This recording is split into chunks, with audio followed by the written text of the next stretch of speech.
I've been so encouraged by the things that are happening at Hope Academy, and specifically the things in the senior class. In the midst of a challenging year in the country, particularly in Minneapolis, I've seen the Lord use the senior class in a way that we all could learn from. I really love my environment and the community here at Hope. I haven't gotten it at any of the public schools I've been to before here, and I've been to 7 other schools. The loving environment, the openness, the willingness to talk about anything, and also just the environment that's closely related to God and helping me find my faith. Back in middle school, I really struggled with a few really deep things. Thankfully, the Lord pulled me out through that and really taught me to seek Him first. I'm now able to shepherd and mentor other students that are younger than me and be able to help them through those difficult times. I got to go with the seniors this year on the New Orleans mission trip, and it was a very powerful, life-changing trip. In a class where there are so many diverse opinions and backgrounds, the seniors have learned how to share their opinions and share their hearts in a vulnerable way and listen to each other and grow from one another's perspectives. One of the powerful things that happened on the trip is we have the opportunity to share the gospel every evening with the students. So in response to that, there was students throughout the week, probably 10 or 11, that surrendered their lives to Christ, and it was a beautiful thing to see. When the community came around me and they all reached out to me, and the male figures that were on the trip told me that it's okay and that the only father I need is Christ. It's just been really with me for these past couple of months that I've really gained something on that trip. On the missions trip, I saw the students step out of their comfort zones.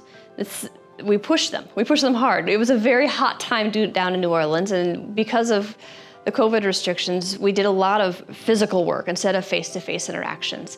And so it was hot, they were shoveling rock, they were crawling under buildings, but they weren't complaining. They were stepping up and doing hard things.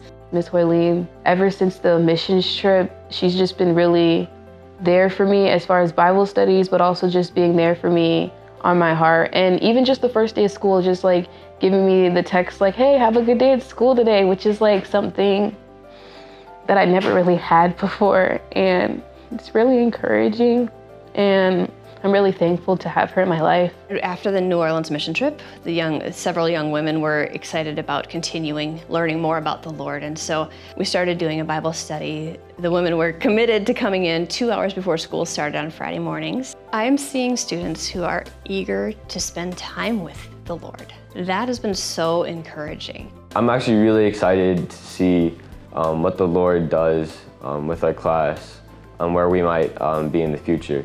People think that teenage guys are kind of self-centered and don't really care about others.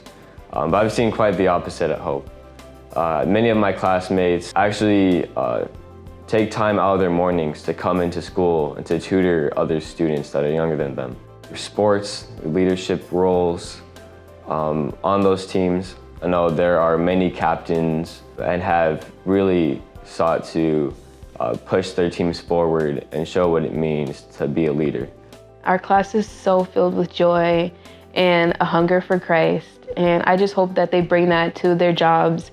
And there's so many different options everyone's choosing, that whether that be them being a doctor or a teacher or a lawyer or an officer, that they bring their happiness and their yearning for Christ. This class is full of passionate go-getters. They love to make things happen. So they are going to be world changers. They are going to go after the passions that the Lord has given them and make change.